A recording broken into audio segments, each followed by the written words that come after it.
this person had some magic.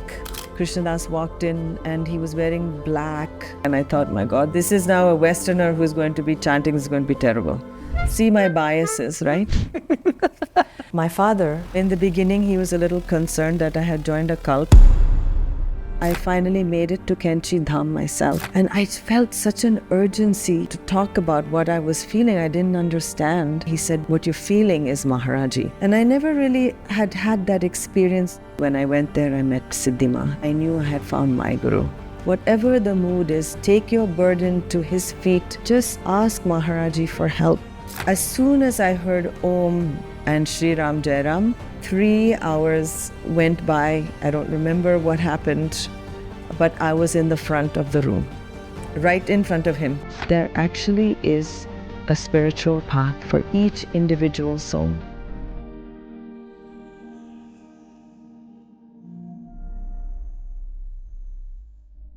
Namaste Nina ji. Welcome to Rishikesh. Thank you so much for giving us this opportunity and giving us your valuable time. And firstly, we would like to know who you are to KD. Who am I? You should ask him that question. Yeah. No? How did this association started? Like being a manager and also someone who does kirtan with him. Like wanted to know some more background of how this entire association started. I went to a yoga retreat in New York in 1996. And that was the first time I had started practicing yoga. And the yoga studio that I was learning at, he had at the same time started to chant in their studio. I didn't know anything about him. I didn't know anything about kirtan other than what I had done with my grandfather when I was a young girl. And then for many years, I didn't chant. So I didn't know this kind of thing existed in the West, let alone a Westerner leading the chanting, you know. So when I went to the yoga retreat and I saw on the schedule that Krishna Das is singing, I basically said, I'm not going to this. This is going to be a failed Indian musician. So I don't need to, I'm very tired, I'm just going to go to sleep. But then I thought I should honor my yoga teacher and come for the program. So I said, I'll sit in the back of the room so I can slip out, you know. When before I sat down, I noticed on the side table a small photo of Maharaji, Neem Karoli Baba. I didn't know who he was, and Hanumanji and a candle. So he came in the room. Krishna Das walked in and he was wearing black. Now he wears red at least, but he was wearing full black. And I thought, my God, this is worse. This is now a Westerner who's going to be chanting, is going to be terrible. See my biases, right? But I stayed. And he didn't really say very much when he started chanting. And as soon as I heard Om and Shri Ram Jai Ram, 3 hours went by. I don't remember what happened, but I was in the front of the room, right in front of him. I had been sitting in the back, you know. And then he was there for the retreat. So he was there every day. And we became friends. We started talking to each other. And I started to understand this person had some magic, you know, and I didn't know why. And I asked him and he said, well, what you're feeling is Maharaji. That's what you're feeling. And I never really had that experience of someone's guru coming through them in that way. We didn't have a family guru. We went to temple and all that, but we didn't have a family guru per se. So that was my first sort of initiation into this very heart-opening experience. I was very moved by the chanting, you know, like many people have. You cry and you suddenly feel very vulnerable and raw. And then he shared a lot of stories of Maharaji during that weekend and his time with him. And it was one of those timeless moments, you know. I didn't know, and before I knew it, the weekend was over and he was gone and I was gone, and I didn't know anything about him. I didn't know, you know, this was before internet and Instagram and any of that stuff. So I went home and somebody gave me a tape that he had just put out. It was One Track Heart, the first CD that he made. And in those days, we didn't have CDs even, they were audio tapes. And I listened to that tape over and over and over and over and over again. And on the back of the tape was a phone number for Triloka Records. And I thought maybe I can find out about him there. So I called and they said, oh, he's traveling, we'll give him the message. And I felt such an urgency, to talk about what I was feeling. I didn't understand. Finally, he came back and he called me, and when I met him, we went and had dosa, and he gave me a whole stack of books. One was Miracle of Love, Ram Das's, The Near and the Dear, By His Grace, like all these books about Maharaji. And he said, here, read these. And then I learned he was chanting every Monday at this yoga studio in the city. So I started to go, and we had a friendship. And at the very same time, I had a business. I was taking people on wildlife trips in Africa and India. So I had a website. So I said, let me help you, get the word out, So we didn't even have a domain name for him. So I made a page which was wildindia.com/Krishnadas. And we made a small business card for him which had that URL. And then he came up with the slogan. It says, have harmonium, will travel. And his phone number. And that little URL for it. So I found it the other day in a box, this business card. But he didn't need me. Once he put the CD out, everybody in the yoga studio started playing it. He got invited. So then he slowly started being invited. He went to California. I did some smaller events with him, and we went to yoga studios, basically. There was no money to pay me or anything like that. And all I wanted to do was chant with him. I would drive the car. We would go places. And then, I don't know, time just passed. And then 2 years later, I finally made it to Kaichi Dham myself, because I knew I wanted to feel Maharaji the way he had. So I thought the way I could do it is at least go to the place even though he wasn't there. But fortunately for me, when I went there, I met Siddhima, because she was alive at that time. She was in the body. She had taken care of Maharaji for 40 years. Yes. And then I knew I had found my guru when I met her. And all she ever talked about was Maharaji. There was, so it was all part of the same web of connection. So the next 19 years, I went to see her, and sometimes Krishnadas would come, we would go together, I would go on my own. And Krishnadas is, he started touring a lot. Yeah. And he wanted me to help him as an assistant. And I said, I need to pay my bills, and there's not much money in this. So let me do my business. I'll help you regardless, but you should get an assistant that you can pay, and I have to still do my business. So for some years, he had other people who were assisting him, but I was just helping in my free time, whatever way I could. Then it happened that the World Trade Center towers in New York City came down in 2001. And at that time, I decided that I was going to stop my business of wildlife safaris, because I had also just had a baby and I wanted to stay home with her. So my friend, who was his assistant, she said, I just work 12 hours a week. Maybe you want to manage this while you're raising your baby. I have to go do something else. So I said, okay, I could do that. But it's not 12 hours a week. And I'm not the kind of person who does 12 hours a week. I've got email replies at 1 a.m. in the morning. Yeah. It just became part of one big basket of offerings, So soon we created his own website for him. We had a store now because he had made a few CDs. He was touring all over the world, But it was only fairly recently, when after I received so many invitations from Indians, after we had a YouTube channel and people started hearing his music, I said, Krishnadas, maybe we should sing in India. He said, why would Indians want to sing with me here? I don't understand. So finally we asked Siddhima. We said, Ma, what should we do? Should we sing in India? Should he sing in India? She said, yes, you must. So that's when we started organizing few events here and there, Mostly it's a benefit, what you're here for here is for Nanima's Ganga Prem Hospice. Yes. But then we did some paid events also. I was only explored to the event that happened in Worli. In Worli? Yeah. I got introduced by my dad to Maharajji. And by the time I went there, it was too late. Of course, Maharaji had left us, and I got introduced in 2015. But the moment I entered the ashram, and when I closed my eyes, after opening my eyes, I could see Krishna Das there. So that is how, for me, my guru was Krishna Das. And it took 11 years to see him live. So even if you read my emails, the turnaround time for my email was so apt for no other reason. I think this was the circle of life that I was always waiting for. And that too in Rishikesh. It is magic. You will see, you've seen biography of Krishnadas, right? One Track Heart.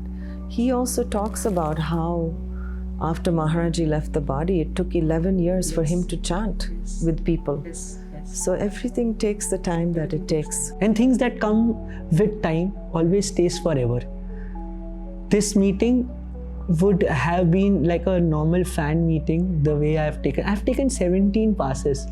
I was the only one traveling for this. I did not take 17 passes for any other reason. I was attached to the cause because what is happening is like I'm very much connected to cancer survivors. I do a lot of things on my weekend and my free time. And I was like, this is not to meet KD. This is to also help people. And with that, the chant that I've heard on YouTube, I wanted to see the magic in real. So this is how the entire my association and my journey came in. And I would like to also know a few things in regards to how do you manage the business side and the kirtan side, because you do both. You also do independent kirtan. You have a show for the while. I've also donated there for no other reason. This is just my way of giving back to the society. So how do you manage both? There is no number. You don't share your number. I have asked you 5 times directly. I have asked you 5 times indirectly. I felt that I don't know. Maybe you are not that sure of doing this association. That is why you're replying. Till yesterday, I also had that one question of doubt that whether you will not meet us only. I was telling him that on the way. I'm like, see bro, we are talking on email. I don't know who this person is. Is she really the one? But then I had that KD's mail which says Ram Ram, and he replied on one of my mail. So I was like, okay, he will meet me. So I wanted to know, how do you manage the business and the kirtan side? For me, the only way I can manage everything that's happening is if it's organized, and that's why I only use email. I need to have a history of the communications with people, and then I can keep track of everything. That's the only way I can do it. And we don't have a big team. Yeah. For the longest time, it was me alone doing everything from accounting to making travel arrangements to producing events to making tours and building the website and all that. For a long time, it was just myself. And until, there wasn't enough money actually to pay another person. But then things changed, and I don't know. I just do it for the love of it, and I felt that I've changed my career a few times in my life, and I realized the first time when I was in banking and I left, I woke up in the morning, one morning, and I thought, the rest of the people I work with on the trading floor in the bank are excited to go and read the newspaper or look at the stock market. And I wasn't. It was just not for me. So, but when I was working with Krishnadas, it's just become part of my life in so many ways. And for me, he's really like, how you have an elder friend, Kalyan Mitra. Yes. And I feel like he's that for me. He's a guide. I see how he's lived his life. I have a different path from him. My past experience is very different. But I see that he's very clear that he really wants to understand the truth of what is. And because he has that intention, and because he believes in the teachings that he shares with people, he may not be able to live up to them every moment. He's human. But I know that he believes those principles to be true in a very real way. So I would like to walk that path with him. That's how I think about it. I don't think about it on a daily basis. You're asking me, so I think about it. But it's a very natural way for me to be. It has become your routine, I guess. it's just my life. It's not even a routine. It's my whole life. Like right now, we're here in Rishikesh.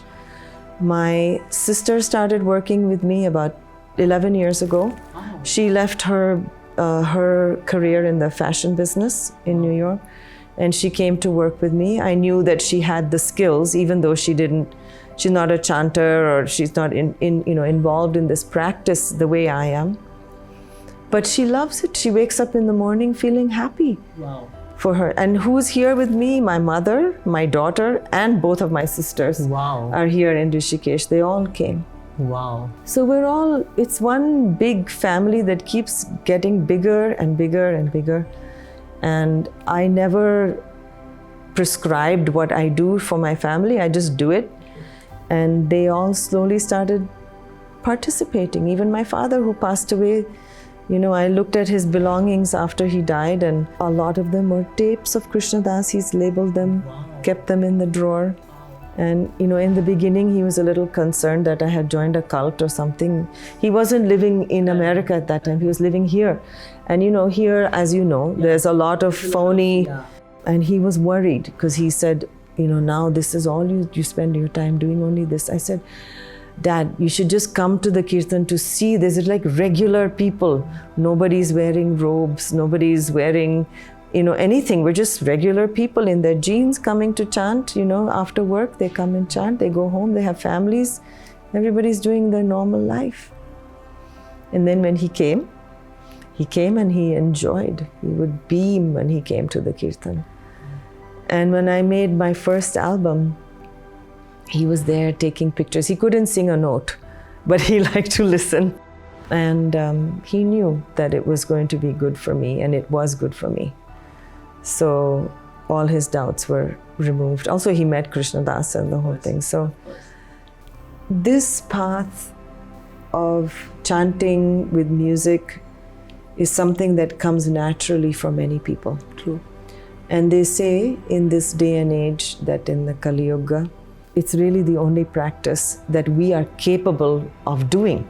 Because of our own obscurations in our mind, we have something, we need the juice of the music to chant the mantra that's inside the music.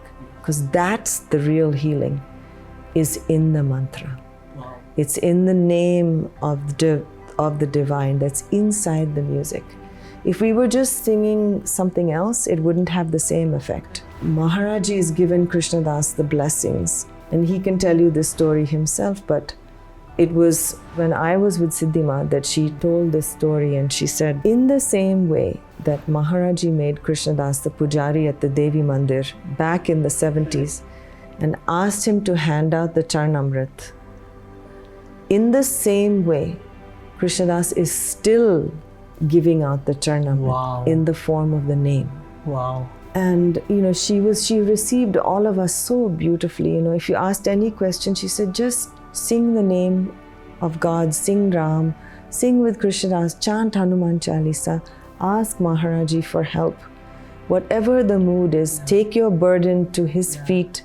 Whatever anger, jealousy, envy, fear, whatever you have, doesn't matter. Include it in your practice and offer it to Maharaji, and the transformation will occur. So she helped us so much. So I feel that even though I didn't meet Maharaji in the body, comes that presence, that universal presence that they saw in the shape of Maharaji.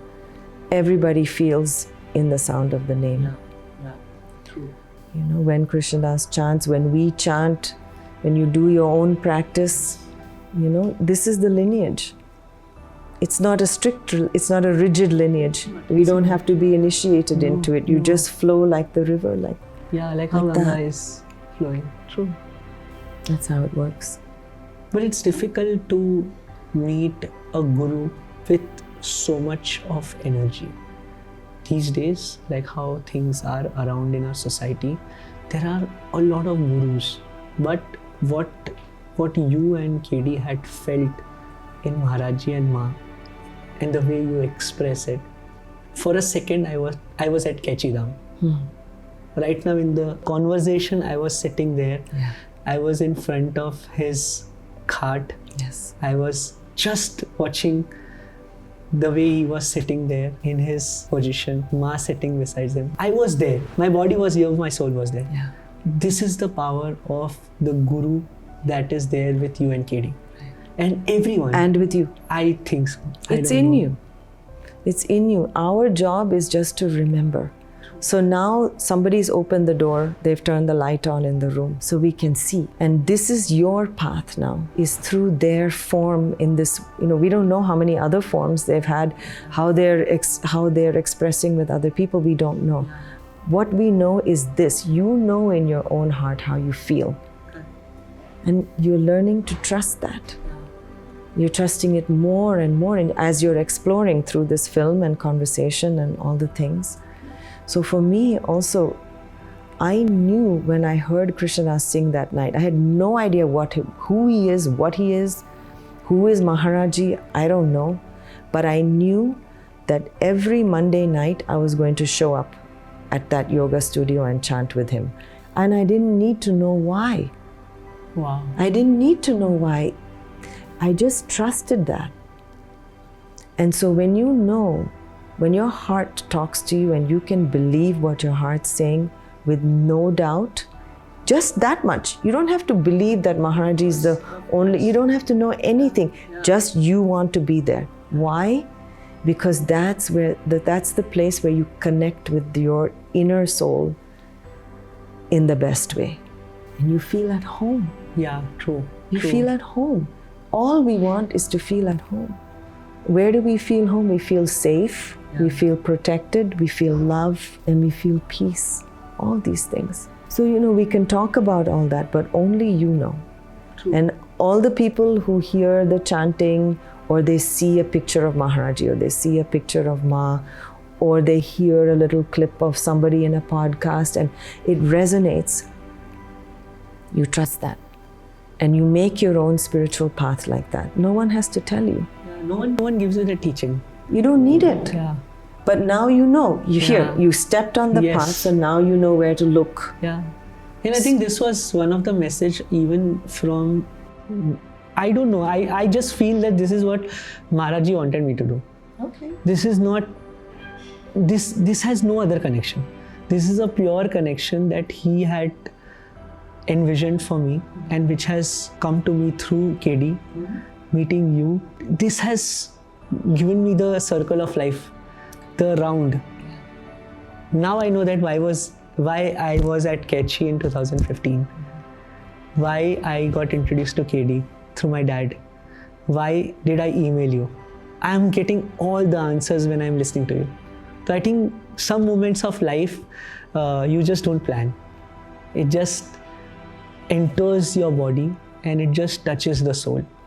And I'm a very vibe person. Like for me, vibe is everything.